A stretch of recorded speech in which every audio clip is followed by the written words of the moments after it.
Hello again YouTube, Mad Dog here, welcome back to my channel. So as you can see, I'm out and about today. I'm on a piece of land which is relatively close to where I live. It's actually like what used to be farmland. It's called Brook's Farm. There's about 6 or 7 parcels of land, all I believe around, just pan you around here, each parcel, it's into like a grid. Each parcel is like 3 or 4 acres, and I believe there's about 6 of those. So it's called Brook's Farm because obviously it used to be a farm, but to my left there's the brook that runs through these parcels of land. It's called Lees Brook. The other side of that brook is Lees Brook School. You may hear the kids later on in this video, but I'm filming here because there's actually a sign at the entrance of this land that says from the landowner that people can use this land for recreational and sporting purposes until further notice. So whether that means camping, bushcrafting, I don't know, but I thought I'd come out, bring my little brew kit again. This is my second attempt at filming this little lightweight brew kit, and I thought I'd get myself down by the brook, have a crafty brew, chill out, and I'm getting my exercise in for my rehabilitation routine. So come along for a walk with me, see what we can find. There's some good resources around here, and this may be a place where we could get in a cheeky overnighter as well, because there's like a boundary on each parcel of land with a small coppice, so nice place for a little LUP. But we'll see, maybe one for the future. Stay with me.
Okay, just thought I'd quickly show you all this one.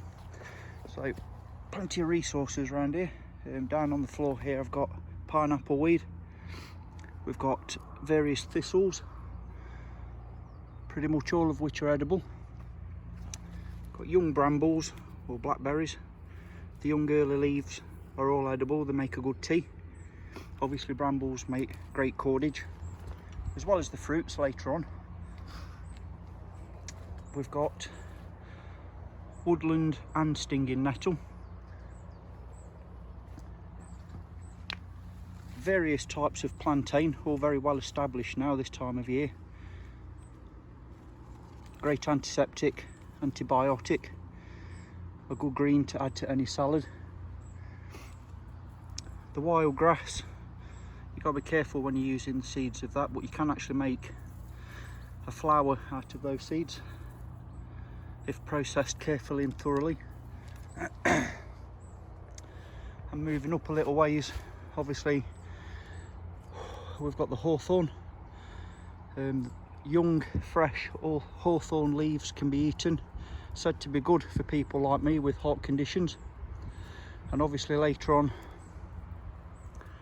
the berries, when they ripen to red, they can be eaten.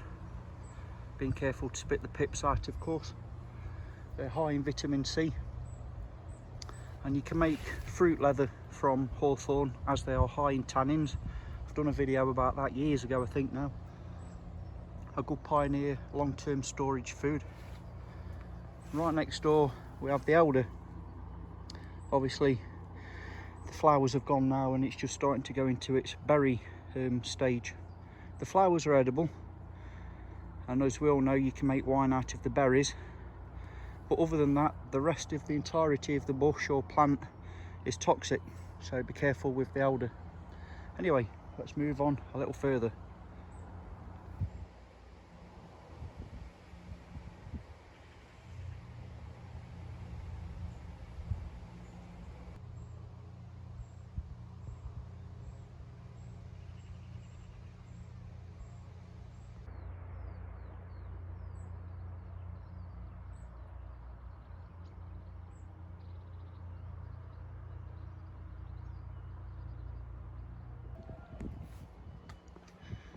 Okay, so just coming off the main path a little ways and through this small entrance, coming to this small coppice of woods, which is quite a nice little area.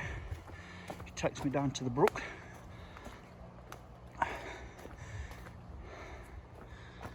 Quite a nice little hidden area.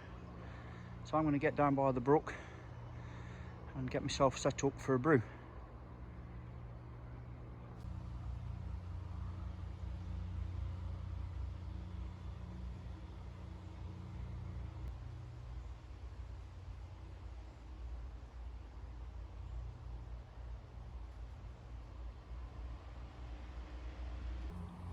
Okay, like I say, I'm down by the brook. The other side of the brook is the school and the playing field. So at the moment the groundsman's mowing, so excuse me for the background noise. And I believe it's about time for the kids to come out for their mid-morning break. So I'm no doubt going to get some screaming and shouting in it as well. But anyway, this is what we've got going on in here. Shemag, clean shemag in case I have to filter any of the brook water that, as you can see, is just behind me there.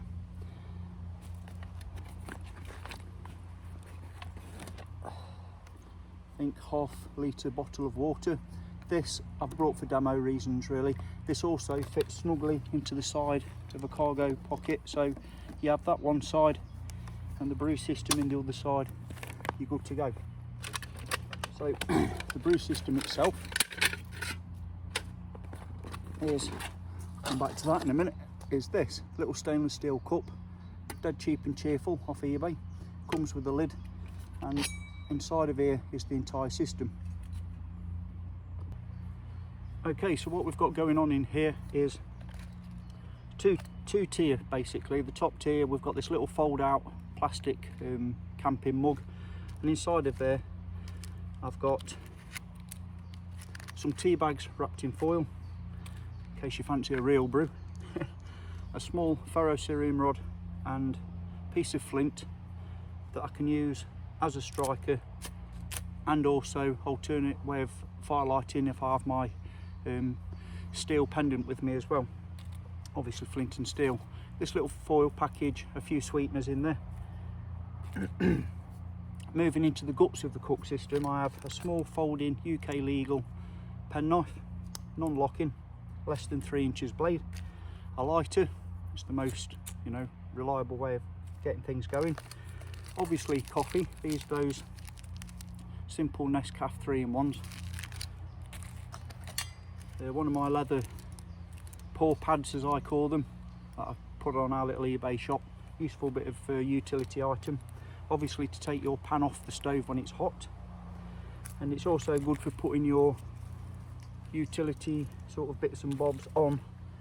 Keep your admin nice and neat so you know where everything is whilst you're operating.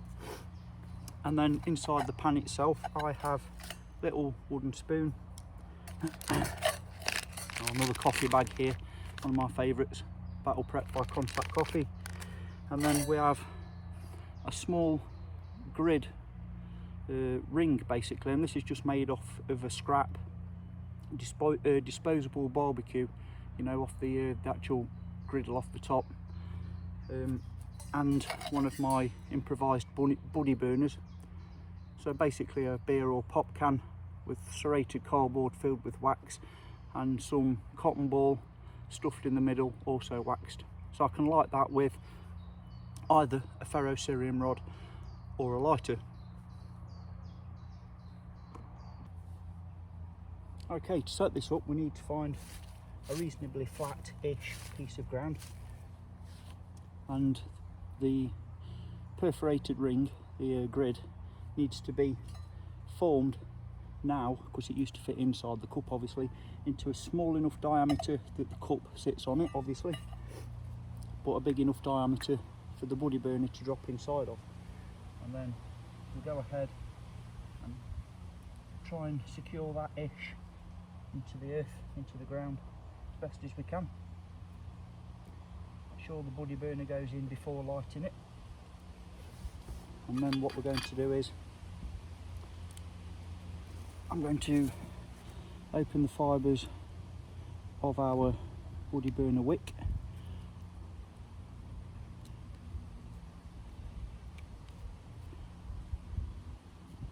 Try and expose some of these cotton ball fibres underneath the wax.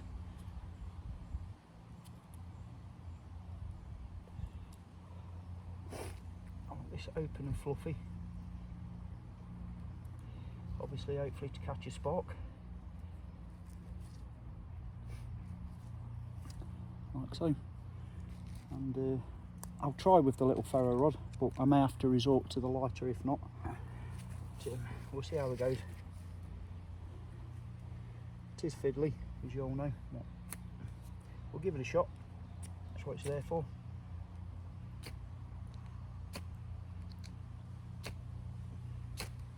Here we go, we're in. So, got the buddy burner lit. We're going to drop that into the ring now. Let that establish. Get our water in our brew kit, in our tin, billy can. Get the lid on. Maybe a bit more in there. And don't worry about the buddy burner, that'll burn for a good half an hour or more. And try and get this on that ring. Happy days. Okay, so while that's getting established, I'll show you something else that I've got in here. A little tip or trick really. So what I've got in here is basically a beer can or a pop can that I've cut the top and bottom off. Both ends obviously. And then I've got 2 tent pegs, 2 small cheap ass tent pegs, and I've punctured 2 holes using a punch, like so either side, and threaded the tent pegs through. Folded it up so it's easy storage. Just be careful you don't slice your fingers open if you use these. And what I do is then take the tent pegs and slide them down like so. And I've got myself an improvised makeshift windshield.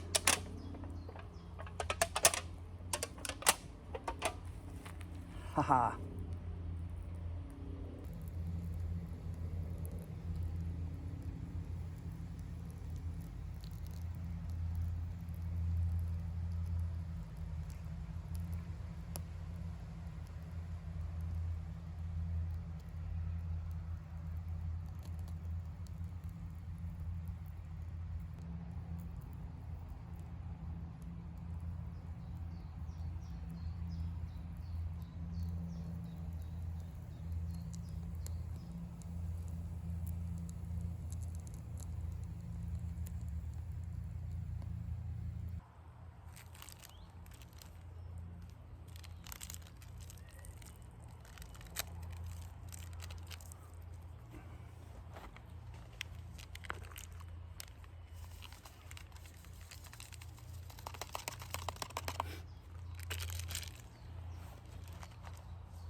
Beautiful.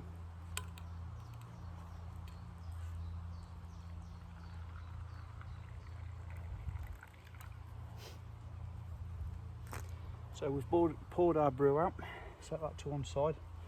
What I'm going to do is now, again using the Mad Dog pour, the leather, move the ring, and then use the lid from your stainless cup to extinguish the buddy burner. Start letting that cool, because they do take a while to cool and re-solidify the wax.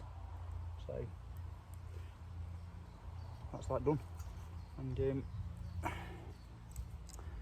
There's my spoon. I've mislaid my spoon somewhere. Ah, there it is in all the rubbish. Give that a stir. I've not brought the water to a boil, just warmed it through because it is only coffee, and I am using known clean water. Obviously if it was out of the brook, I'd filter it with the shmog, thoroughly boil it, at least a rolling boil for at least 3 minutes. Rolling bubbles, no tummy troubles. Oh, and that, my friends, is much needed today. So the other thing I've not mentioned with this little brew kit, just bring you around here a little ways, oh, excuse me, is the fact that, excuse me, yes, it fits in a cargo pocket, and obviously the water does the other side, so you can literally walk without anything else, just round the block, walking the dog, whatever, stop, set up a little brew like this using just your pockets. Obviously I've brought the satchel because I've got 1 or 2 other bits in there. I've got my meds in there, my phone, a few different bits, extra water, and a few different bits. I've got a couple of snacks in there as well in case I'm out longer than I expected. Anyway, I digress. The other thing I've not mentioned is the price point. The actual stainless steel cups, throw that now. These actually come from eBay, and I think they were £2.99 to include the stainless lid. I think this little plastic folding bowl was 60p. A lighter, pence. The steel ring, the griddle, that was free. That was scrap off a scrap barbecue. The little windshield down there, the little homemade hack of a windshield, that was free, obviously off a scrap beer can. Coffee sachet, how much are they? I don't know, £1 for 50, something like that. And a buddy burner, obviously the buddy burner, that's homemade out of a scrap can, scrap cardboard and a cotton ball, some scrap candle wax. So this entire kit can be made for less than £5. And once the wax is reset on the little stove, on the old buddy burner there, I've used these half a dozen or more times just to do a brew. So what I like to do, which I've not done here, I should probably point this out, is before it's completely congealed, is I use the lid to sort of flatten, or my knife in this case, or a stick or anything to hand, we use the stick. I re-flatten down the cotton ball in the centre to re-waterproof it, makes it have a waterproof seal on top of it again. Keeps it flat and clean. And that'll be good to go again for another, at least another 4 or 5 goes. So cheap and cheerful, lightweight, happy days. Oh, I'm just starting to cool off now. I'm filming this quite a while after filming the intro and the walking into this bit of land because I was totally out of puff, totally absolutely out of puff still, so I had to wait till I got my breath back. So yeah, this is the video I tried to make before and failed because of my splicing app. Wouldn't work for some reason, but hell, we're here now. So I'll sign off for now. Thank you all very much for coming along with this little brew. Hope you find some of this useful, if not entertaining. I'm just going to chill out now, watch the water, listen to nature, watch the birds, watch the squirrels fighting again in the trees. Earlier on they were. And then I'm going to walk back home, get a shower and chillax on the settee for a bit. Deep joy. Anyway, take care everybody, have a great week. I'll speak to you all soon, which won't be long. Mad Dog signing off. Yeah. Okay, so I'm all packed up. A bit sooty and a bit grubby, but ready to go back home. And as always, a few footprints, bit of a clear area where the stove was, but as always, leave no trace. Respect the ground and the area for everybody else as well as yourself, and have some fun. Take care everybody, see you soon.